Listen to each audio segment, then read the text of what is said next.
우리 지역 현안들을 날카로운 시선으로 들여다봅니다. 시사날 문을 열었습니다. 자, 최근 포항 지진 손해배상 소송에서 포항 시민들에게 위자료를 지급하라는 법원의 1심 판결이 나오면서 포항시가 뜨겁게 달아오르고 있습니다. 자, 오늘은 포항 지진 위자료 소송에 대해서 다각도로 짚어보겠습니다. 세 분과 이야기 나눠봅니다. 자, 먼저 모성은 포항 지진 범시민대책본부 의장 자리했습니다. 네, 안녕하세요. 공봉학 포항지진 공동소송단 대표 변호사 함께합니다. 네, 반갑습니다. 자, 오늘도 날카로운 시선 천영길 기자 함께합니다. 안녕하십니까? 네, 본격적인 이야기를 나누기 전에 오늘의 주제 화면으로 먼저 만나보시겠습니다. 오늘 낮 경북 포항에서 규모 5.4의 지진이 일어났습니다. 이번 강진 충격으로 인해 건물 기둥은 힘없이 부러지고 아파트가 기울어지는 등 피해가 이어지고 있습니다.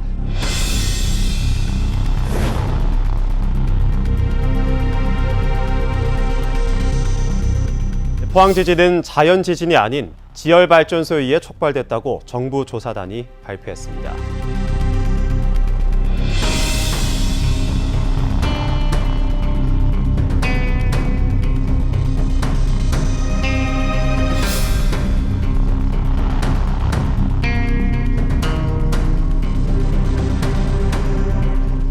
당연히 받아야죠. 포항시에 여기 시민들이 다 건물이든 뭐든 전부 다 정신적인 피해든 당연히 받아야 되죠. 심적으로 피해가, 트라우마 피해가 굉장히 포항 시민들은 많이 겪었는데 보상은 당연하다고 생각합니다.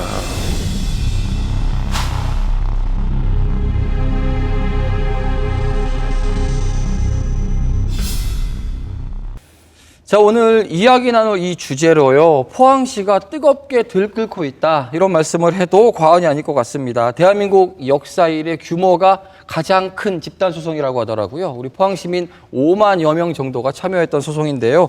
사실 이 소송을 시작하기까지 또 여기까지 오기까지의 과정이 의장님 쉽지 않았을 것 같아요. 어떤 배경에서 하셨고 결과까지 좀 짚어주시면 좋을 것 같아요. 네. 그 소송의 승패보다도 제가 보기에는 소송 이전에 중요한 것은 포항 역사상 처음으로 지진이, 대규모 지진이 발생했고 그 지진이 일반적인 천재지변이 아니라 지열 발전에 의해서 유발된 촉발 지진이라는 것이 의미가 있었습니다. 저희들이 이제 그걸 처음으로 주장을 했죠. 처음에는 이제 많은 반대에 부닥치기도 했고 심지어 사기꾼이라는 소리를 들었습니다. 그럼에도 불구하고 지속적으로 저희들은 시민 서명 운동부터 시작을 해서 우리 범대본을 결성을 하게 됐고 이 범대본, 포항지진 범시민대책본부가 결성이 됨으로써 이 운동이 더 시민운동으로 확산되게 돼 있었습니다. 그러고 나서 2017년 11월 15일이 지진이 발생했는데 그 다음 2018년 1월 달에 제가 포항 지열 발전 중단을 해달라는 가처분 신청을 법원에 했습니다. 그때까지만 해도 다들 저보고 이상하다고 얘기했어요. 그게 어떻게 지열 발전을 중단시킬 수 있느냐. 그런데 신기하게도 법원에서 저희 가처분 신청을 받아들여 줬어요. 인용을 해줬단 말이죠. 그 뒤로부터 저희들이 이제 힘을 얻게 됐습니다. 그래서 이제 2018년 10월 15일 처음으로 이제 제가 1번이 되고 소송을 시작을 했습니다. 그래서 범대본이 1차 2018년 11월 15일 했고 2차 2019년 1월 1일자로 2차 집단소송 인단을 소장을 제출했습니다. 그리고 3차가 2019년 5월 10일 이렇게 냈죠. 이렇게 계속해서 여기 계신 오신 공봉학 변호사님도 함께 해주시고 이래서 우리 포항시민 5만 명이 집단소송에 동참해서 당당하게 대한민국 국가를 상대로 해서 이기게 됐습니다. 네. 이게 의장님께서도 방금 말씀을 해주셨지만 이 판결이 나오기까지 5년 1개월이 걸렸잖아요. 네. 이 초반부에 야 이거 승소 가능성 없지 않냐, 사행성을 조장하는 거 아니냐 이런 비판적인 목소리도 있었을 것 같은데 우리 공 변호사님께 좀 여쭤봐야 될 것 같아요. 변호사님 이 소송에 언제부터 참여하셨고 실제 당시에 승소 가능성 있다고 보셨습니까? 우선 시민을 현혹하는 네. 사행성 소송이 아니냐라는 네. 비판이 있었다고 말씀하셨는데 아마 그런 얘기가 나온 것은 소송 자체가 워낙 또 이렇게 처음 있는 소송이고 힘든 소송이니까 지레짐작으로 그래 했을 것 같습니다. 그 2017년 포항 지진 이후에 그 포항시에서 그 지진 대책으로 출범시킨 그 지진 공동연구단이라고 사실 있었습니다. 그때 제가 그 초청을 받아서 법률분과위원장으로 사실 관여를 시작한 것이 사실 여기에 이르렀습니다. 뭐 아시다시피 시에서 많이 준비를 했고 그 당시에 저희들이 뭐 스위스 바젤, 독일 란다우, 프랑크푸르트 이런 지역을 다 출장까지 갔다 오고 고려대 이진환 교수님이라든가 부산대 김광희 교수님이 다각도로 여기에 대한 여러 가지 의견을 제시하는 과정에서 그 공동연구단 소속의 그 당시에 그때 있었던 한동대 교수님, 특히 또 포항의 그 양만재 박사님 같은 여러분들이 그 줄기차게 그 회의와 여러 가지 논의를 거듭하면서 이것이 과연 자연재해이냐 촉발 지진이냐의 부분에 대해서 굉장히 논의가 많았죠. 그래서 나름대로 뭐 많은 분들이 연구 끝에 이것은 국가 책임을 져야 된다 라는 결론을 내리고 그때부터 사실은 뭐 번대 본인도 마찬가지지만은 저희 공동소송단에서도 그때부터 이미 준비를 했었고 거의 동시에 그렇게 시작하게 된 계기가 됐습니다. 맞습니다. 초반에는 여러 가지 우려가 있었어요. 그런데 그 우려에도 불구하고 끌어왔던 분들이 계셨기 때문에 지금 이렇게 이런 판결까지 받아내지 않았나라는 생각을 먼저 한번 해보고요. 이 부분을 좀 짚어봐야 될 것 같아요. 우리 1심의 결과만 보면은 포항 지진이 2번 있었죠. 그러니까 이 2번의 지진을 모두 겪으신 분들은 위자료가 300만 원, 그리고 한 번만 겪으신 분들은 200만 원의 위자료를 지급하라는 판결이 있었습니다. 그러니까 5만여 명 정도의 포항 시민들이 참여를 했기 때문에 지금 그때 당시 포항시 인구가 51만 명인 거를 감안하면 한 45만 명 이상의 분들이 지금 소송에 참여를 기다리고 계신데 그렇기 때문에 많은 분들이 좀 궁금한 것 같아요. 어떤 방식으로, 어떤 기준으로 위자료를 내가 소송에 참여할 수 있고 받을 수 있는지 이 부분에 대한 부분을 좀 짚어주시면 좋을 것 같아요. 의장님께서 해주실까요? 네. 1인당 포항시민 200만 원에서 300만 원으로 얘기하는데 그렇게 복잡하게 생각 안 하셔도 되는 것이 포항시민은 그냥 300만 원 받는다. 이렇게 생각하면 단순합니다. 그런데 포항시민 중에 그중에 하루를 없었을 경우에 타지에 갔었을 경우에는 200만 원이 된다. 이렇게 생각하면 단순하고요. 지금 현재 5만 명이 1차 소송에 동참했습니다. 그런데 이 위자료 지급은 반드시 소송에 동참해야만이 받을 수 있습니다. 그래서 나머지 46만 명이 소송에 동참해야 되는데 이 시민 소송에 동참하는 방법은 단순합니다. 첫 번째, 본인이 스스로 소장을 만들어서 법원에 제출하는 방법입니다. 두 번째, 가까운 지역 변호사. 어떤 변호사도 좋습니다. 변호사 사무실에 가면 거의 99%가 다 이 업무를 처리해 줍니다. 그래서 가셔도 되고 이것도 그것도 안 될 경우 저희 범대본에서 도와드립니다. 육거리로 오시면 도와드릴 수 있습니다. 다만 지역 변호사 분들에게 찾아갈 때는 주민등록증 한 장, 본인의 주민등록증을 가지고 가시고 두 번째 주민등록 초본을 한 부 떼가면 됩니다. 세 번째는 그 자신의 그 통장, 계좌, 사본을 하나 가져가야 됩니다. 왜냐하면 돈이 나오면 그 통장으로 입금이 되기 때문입니다. 그리고 도장을 가져가면 되는데 도장은 변호사 사무실마다 위임하는 경우가 있어서 안 가져가는 데도 있고 그렇습니다. 하나 더 추가할 것은 각자가 신청을 해야 된다는 겁니다. 다만 식구끼리는 아버지가 아들을 대신해 줄 수 있는데 그럼 그 식구가 증명이 돼야 되잖아요. 그래서 가족 증명을 하면 됩니다. 가족 증명서를 떼가고 다만 각자의 주민등록 초본, 각자의 통장을 가져가시면 됩니다. 또 하나 어린이의 경우 그럼 어떻게 할 것이냐. 어린이에게는 통장도 없고 아무것도 없어요. 근데 어머니라는 또는 아버지라는 가족 증명을 갖고 가시면은 그게 어머니 아버지의 통장으로 이제 지급받을 수 있게 되어 있습니다. 원칙적으로 그렇게 알고 계실 거예요. 그러니까 지진이 났던 2번의 날짜에 나의 주소지가 포항시에 있었으면 받는 거 아니냐라고 알고 계시는 분들이 계신데 의장님 말씀을 들어보면은 그때에 포항에 있지 않았으면 받을 수 없다라는 말씀을 지금 언제 주셨거든요. 이 부분이 좀 궁금해집니다. 변호사님께서 좀 추가적으로 설명해 주실까요? 제가 부연 설명을 좀 드리면 이제 300만 원이 인용되신 분은 2017년 그 지진 처음 본진이 5.3 날 때 네. 그 초본상 그때 계셨고 동시에 마지막 예진인 그때 4.6 네. 예진이 일어날 때 그때 초본상 포항에 주소지가 있었던 두 개 다 있으면은 300만 원 인정이 됐고 네. 둘 중에 하나가 그 당시 있었다고 인정이 되면 200만 원 인정이 됐죠. 그런데 둘 다 있는데 인용이 안 된 경우가 있어요. 그거는 이제 소송 과정에서 그 대한민국 정부에서 사실조회라는 형식을 통해서 근로복지공단이나 국방부, 의료보험공단 예, 등등의 사실조회를 해서 초본상에는 포항에 주소지가 있지만 그 당시에 뭐 타지 직장이 있었다든지 해외 출장을 가거나 해외 여행을 갔다든지 또 군에 입대를 해서 그 집에 있지 않았다든지 다 밝혀졌거든요. 그런 분들은 초본상 있어도 청구가 인용이 안 됐습니다. 예, 그런 경우죠. 그러니까 주소지가 포항시로 되어 있더라도 사실조회를 해보면 그분들이 실제로 포항에 있었는지에 대한 확인이 되기 때문에 그 당시에 포항이 없었던 분들은 사실조회가 지나고 나서 받을 수 없다. 예, 이렇게 그렇게, 알고 있으면 될 것 같습니다. 그러면 이 부분도 많이 궁금해 하실 것 같습니다.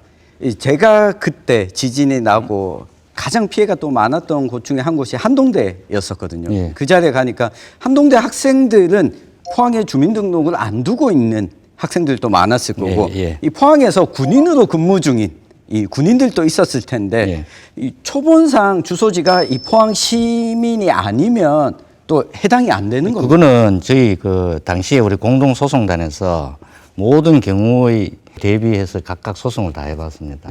그 결론을 말씀드리면은 그 당시에 한동대에 재학 중인 학생은 재학 증명서 등을 법원을 통해서 재학 사실을 저희들이 확인을 받고 그 당시에 기숙사에 있었거나 재학 중이었다는 사실이 입증이 되면 다 인용이 됐습니다. 그런데 이제 예외적으로 휴학을 했다든지 학생이 이제 재학 중에 군대 갈 수 있죠. 그런 학생들은 제외됐고.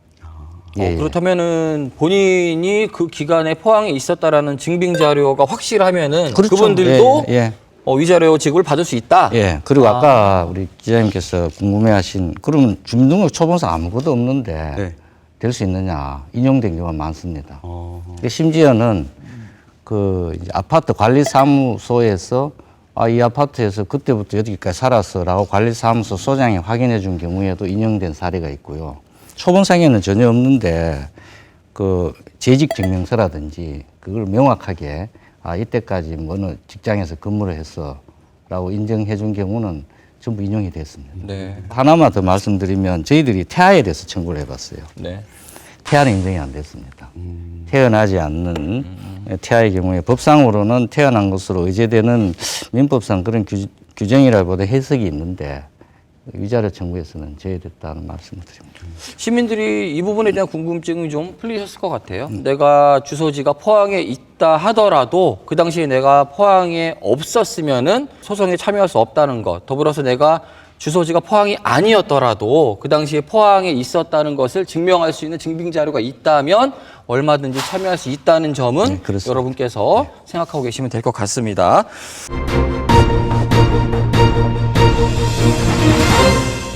자, 이어서 이 부분을 좀 짚어볼게요. 소송에 참여할 수 있는 시간, 그러니까 소멸시효라고 하죠.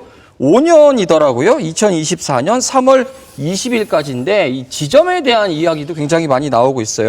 변호사님께 질문을 드릴게요. 이게 어떤 기준으로 잡힌 건지, 더불어서 사실 40몇만 명이 참여를 하려면 내년 3월 20일까지 다 할 수 있을까라는 걱정도 되거든요.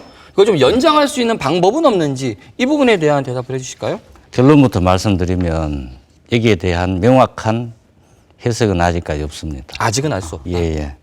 기본적으로 소멸시효는 그 민법상 손해배상 책임은 3년인데 이것이 안 날로부터 3년, 네. 손해가 발생한 날로부터 10년이니까 10년은 여기에 해당 사항이 사실 없죠. 많은 세월이 있으니까 걱정 안 해도 됩니다. 그런데 안 날로부터 3년이라는 것은 너무 짧다고 해서 저희들이 사실은 그 당시에 시민들뿐만 아니라 법조계에서도 그러고 이거를 좀 기간을 연장해 주십시오 해서 그때 당시에 지진특별법에 의해서 소멸시효를 특별히 연장하는 부분을 다시 개정을 했죠.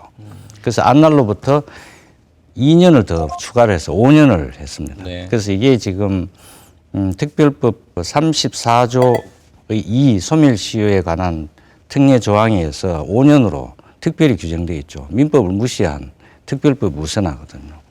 자, 그래서 우리가 시민들이 인식하고 있는 3월 20일이라는 것은 2019년 정부 그러니까 정밀조사단 결과 발표일이 2019년 3월 20일이죠. 그래서 특별법상 5년을 계산을 해서 2024년 3월 20일이 만료일이 아니겠느냐라고 추정하는 것이 약간의 대세처럼 그렇게 되어 있습니다. 제가 거기에 대해서 덧붙여 드릴게요. 네. 법 전문가들은 여러 가지 견해를 내놓을 수 있습니다. 그런데 결국은 재판부에서 어떻게 받아들이느냐, 또 그리고 피고 대한민국 정부가 어떻게 받아들이냐가 굉장히 중요합니다.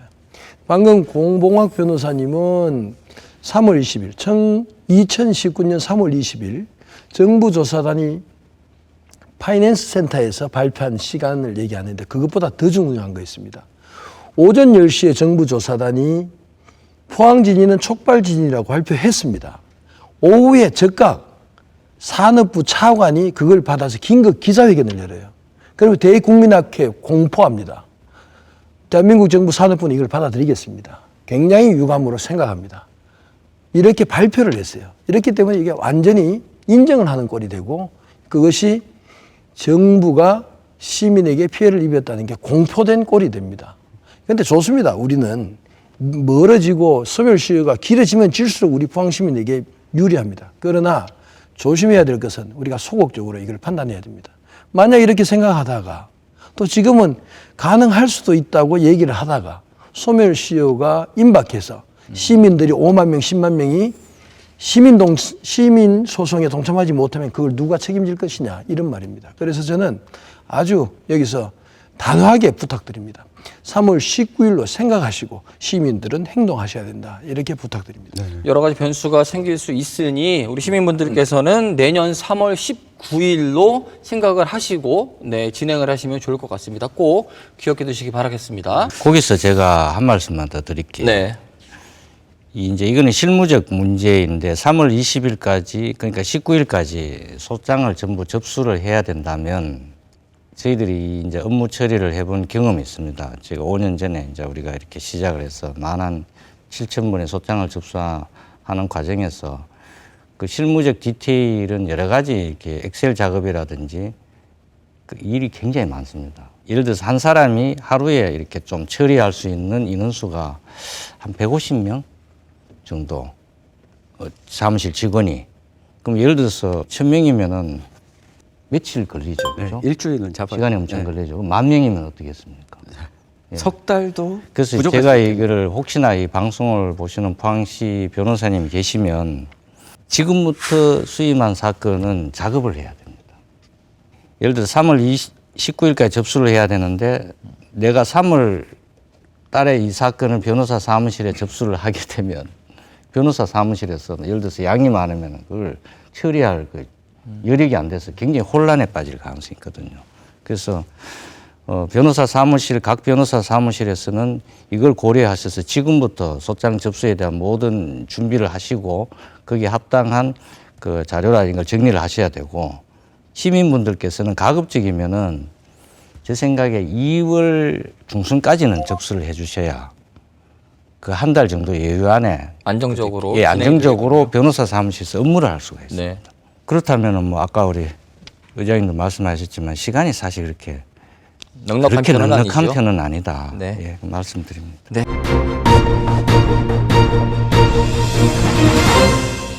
자, 이번에는 조금 구체적으로 이야기를 들어가 볼게요. 앞서서 우리 위자료 이야기가 나왔죠. 네, 200만 원에서 300만 원이라는 이야기가 나왔습니다. 당초 범대법원에서는 1인당 1,000만 원 정도를 네, 이야기했다라는 주장이 있었다라고 알려졌는데 사실 간극이 굉장히 커요. 판결과는.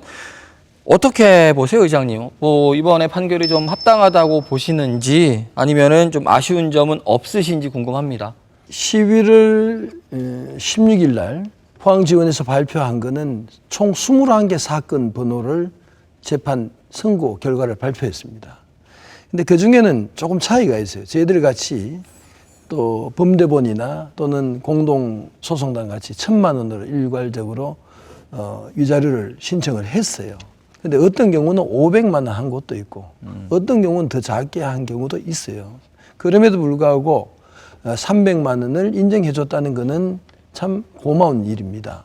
그러나 처음부터 저희들처럼 1,000만 원을 신청한 입장에서 보면은 3분의 1도 안 되는 금액이에요. 근데 3분의 1이 중요한 게 아니라 포항시민, 가만히 있는 포항시민을 갖다가 대한민국 정부가 잘못된 정책, 지역발전 정책으로 인해서 물주입을 해서는 안 되는데 그걸 무리하게 물주입해서 우리 포항시민들이 엄청난 사상자를 내고 엄청난 재산 피해를 입혔단 말이에요. 지금은 트라우마 센터 가보면요. 저같이 건장한 사람도 바람에 창문 흔들린 소리에 깜짝깜짝 놀라요. 최근에 얼마 전에 경주에서 지진이 있었습니다. 많은 사람이 저한테 전화가 왔어요. 이런 엄청난 공포감을 주는 트라우마를 겪는 포항시민에게 300만 원 너무나 작다. 특히 대한민국 피고 포스코가 1심을 불복해서 항소를 했어요. 그 순간 더 의분을 하는 거예요. 이런 경우가 있나. 우린 절대 300만 원이 너무나 작은데 이게 이것조차도 많다고 줄 수 없다고 항소를 한 거예요. 그래서 저는 즉각 바로 항소를 했죠. 처음처럼 1,000만 원을 돌려다오. 최소한 1,000만 원을 위자료로 지급하라. 이렇게 저는 청구하고 있습니다. 네, 이 위자료 지급에 대한 이야기를 조금 더 나누어 보도록 하겠습니다. 1인당 200만 원에서 지금 300만 원 위자료 지급 판결이 났어요. 그런데 실수령액을 보면요, 변호사님, 조금 더 넓어지더라고요. 보니까 지연이자가 붙는다고 하는데 그렇다면 실수령액은 어떻게 되고 지연이자는 무엇인지 궁금하거든요. 지연이자는 이제 통상적으로 이렇게 원금이 발생한 그 시점에 돈을 지불해야 된다는 게 법의 사실 논리입니다. 그러니까 2017년 11월 지진이 발생할 그때 당시에 바로 지급을 해야 된다는 뜻이죠. 그래서 저희들은 우선 뭐 그때부터 사실 청구를 했는데 실질적으로 2018년 2월 11일 여진 있었던 그때를 이 어떤 지급의 첫 시점으로 봐야 된다. 법원은 그렇게 판단을 했고요. 그래서 거기부터 시작된 지급 의무가 발생이 됐기 때문에 그때부터 지연이자를 계산해서 저희들 청구를 했습니다. 보통은 재판 진행 중에는 5% 정도의 이유를 붙이고 항소를 하면 너희들이 이미 1심 판결이 났는데 왜 항소를 하느냐에 대해서 징벌적 의미에서 연 12% 정도 이유를 붙이는 것이죠. 1심 그대로 유지된다는 전제에 항소심이 2년간 진행됐다고 봤을 때는 포항 시민들이 원금 이자를 합해서 400만 원 정도 수령하게 되는 그런 결과가 될 가능성이 있습니다. 자, 어쨌든 1심 판결은 났고요. 정부와 포스코 그리고 우리 범대본 역시 항소를 했습니다. 이제 2심으로 가게 되는데요. 이 부분이 좀 궁금하신 분들이 많을 것 같아요. 그렇다면 5년간 끌어왔던 이 소송이 언제쯤 최종적으로 판결이 날 것이냐, 더불어서 판결이 혹시 뒤집어지지는 않을 것인가, 시민들의 불안감도 좀 있거든요. 변호사님 어떻게 이야기하고 싶으실까요? 어떤 판결도 그 결과를 예측하는 것은 상당히 어렵습니다. 근데 이 사건에 있어서만은 저는 다른컨대 항소심에서 절대로 이 판결을 뒤집지 못할 것이다. 저는 그렇게 판단하고 있습니다. 그렇게 판단하는 이유는 우선 법리적으로 국가 책임론을 정부가 사실은 뒤집기 사실상 어렵다. 저는 그렇게 보여지고요. 다만 이제 손해배상액의 범위에 대해서는 다소의 여지가 있을 수는 있습니다. 물론 저희 공동소송단도 당연히 항소를 했습니다.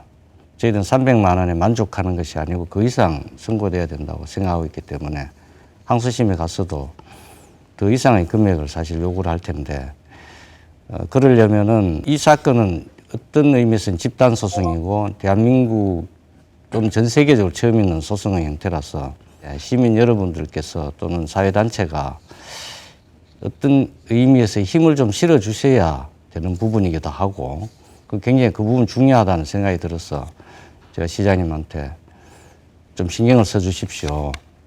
그냥 변호사가 열심히 하는 것만 쳐다보시지 마시고 좀 어떤 형태로든 이 판결이 유지되거나 적어도 이 판결 이상의 금액이 더 좀 선고될 수 있도록 시 차원에서 힘을 좀 실어달라 그렇게 말씀을 드렸고, 포항시민 50만이 1차에서 이렇게 판결을 받았고 다 기대가 지금 충만한 상태에서 항소심 재판이 진행이 될 텐데, 아무리 신급이 높은 어떤 고등법원의 입장이 있다고 하지만 50만 시민의 염원을 하루아침에 뭉개는 그런 판결을 할 수는 없지 않을까, 그렇게 생각합니다. 제가 뭐 한 가지만 좀 덧붙이면, 이게 국가사업과 관련해서 2010년에 구미의 4대강 사업 관련해서 이 단수 피해가 있어서 소송이 있었는데, 손해배상 소송을 시민들이 집단으로 했는데 항소심까지는 시민들이 승소했다가 이 대법원에서 뒤집어진 적도 있었거든요.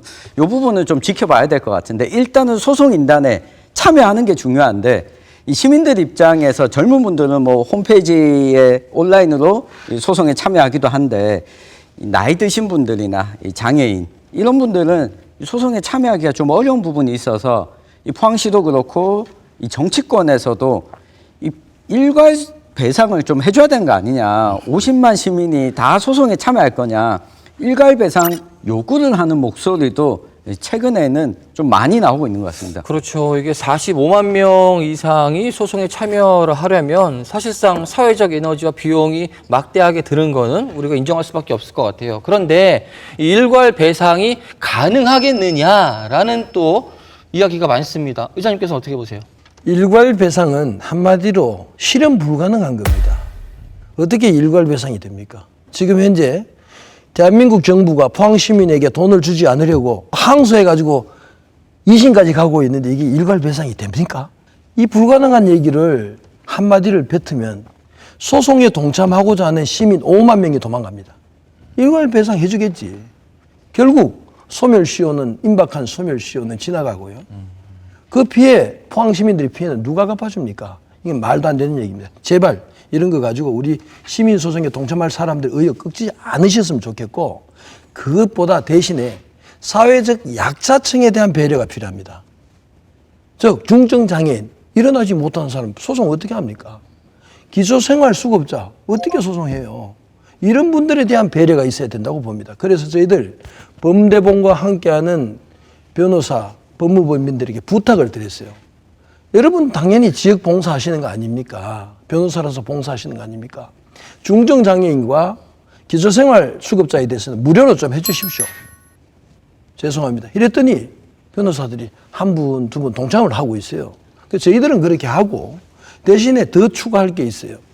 포항 지역에 있는 각종 봉사단체들이 있습니다. 그 봉사단체들도 함께해서 일어날 수 없는 분들을 대신해서 신청을 해주는 거죠. 소송을 신청해 주는. 이렇게 시민 모두가 대동단결해서 전원이 소송에 동참할 수 있다고 봅니다. 현실적으로 불가능하다. 그러니까 일괄 배상을 할 마음이 있었더라면 항소조차 하지 않았다. 네, 이런 말씀이신 것 같고요. 법적으로는 어떤지 궁금합니다. 일괄 배상이 법적으로 가능은 한 건가요? 그 부분에 대해서는 저도 우리 모 의장님과 의견을 같이 합니다. 저도 판단컨대 정부 차원의 일괄 배상 방법은 법적으로나 제도적으로 현재로서는 가능한 방법이 사실 없는 것 같습니다. 제가 하나 제의를 하면 이렇습니다. 이건 입법부에서 해결해야 된다. 어떻게 해결해야 되냐. 항소심 판결이 종료되기 전에 대한민국 정부에서 1심 법원의 판결을 받아들이시기 바랍니다. 받아들이고 이것을 입법부와 상의를 해서, 그럼 내년에 이제 총선이 지나면은 포항의 두 의원께서 다시 탄생을 하시게 되죠. 그분들께서 노력하셔서 적어도 항소심 재판이 종료되기 전에 지진특별법을 개정을 해서 위자료 청구에 대한 1심 법원의 판결을 특별법에 반영을 시키기 바랍니다. 그러면은 항소심은 종료가 될 텐데, 그러면 어떻게 반영을 시켜야 되느냐. 어차피 소송을 하신 분은 기본적으로 뭐 한 3만 원이든 약간의 거기에 변호사 사례비까지 포함해서 어찌됐든 비용이 한 20만 원 정도 가까이 좀 지출이 다들 됐어요. 그 부분을 따로 정부에서 소송하신 분들에 대해서는 정부에서 따로 그것은 변호사 사무실이나 소송 당사자에게 소송 비용을 패소자의 부담을 하는 원칙에 따라서 비용을 다 그렇게 따로 배상을 해주시고 원금은 그대로 포항시민이 공히 재판을 했든 하지 않았든 모든 분들에게 동일하게 그렇게 지급하는 것으로 특별법을 개정해서 지급해버리면 됩니다. 일괄 배상은 입법부에서 해결해 주는 것이 가장 적절한 향후 대책이 아닌가 그렇게 생각하고 있습니다.